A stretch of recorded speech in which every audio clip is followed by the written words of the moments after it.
अस्सलामु अलैकुम नाज़रीन, मैं हूं आपकी मेजबान नाइला भट्टी और नजर डालते हैं आज की अहम तरीन खबरों पर।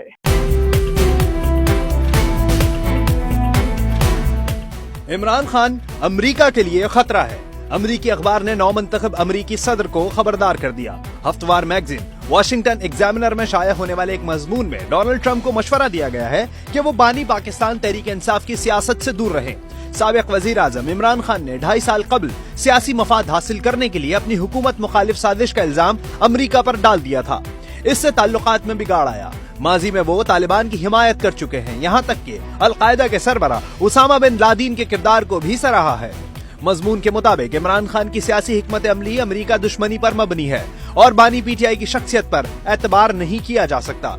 इन हालात में खान के साथ किसी किस्म का इत्तेहाद वाशिंगटन की साख को मजरू कर सकता है और पाकिस्तान की सियासी अशराफिया को नाराज कर सकता है। वाशिंगटन के पाकिस्तान के साथ ताल्लुकात हमेशा खित्ते के इस्तेहकाम, दहशतगर्दी के खिलाफ जंग और जनूबी एशियाई जियोपॉलिटिक्स में तवाजुन कायम करने पर मरकूज रहे हैं, जिन्हें खान जैसे पॉपुलिस्ट रहनुमा के जरिए मौसर तौर पर नहीं संभाला जा सकता। इमरान खान इस वक्त कानूनी मुश्किलात और करप्शन के इल्जामात में घिरा हुआ है। तोशाखाना केस में उनकी सजा ने उनकी शोहरत पर दाग डाला। दूसरी जानिब पाकिस्तान दहशतगर्दी के खिलाफ जंग में एक फ्रंट लाइन रियासत रही है।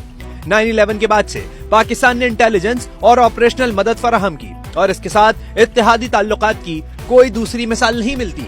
पाकिस्तान अमेरिका के जनूबी एशिया में मफादात के लिए जरूरी है, खास तौर पर चीन की बढ़ती हुई ताकत के पस मंजर में। बीजिंग के साथ ताल्लुकात पाकिस्तान की हुकूमती सतह पर इत्तफाक राय का हिस्सा हैं और इसलिए अमेरिका को ऐसा इकदाम नहीं करना चाहिए जिससे पाकिस्तान की फौजी और सियासी क़यादत मजीद चीन के करीब जा सके। आखिर में रिपोर्ट में वाज़ेह किया गया है कि बानी पीटीआई की सियासत पाकिस्तान का अंदरूनी मसला है, जिसमें पढ़कर ट्रंप अपनी ही पॉलिसी के खिलाफ जाएंगे।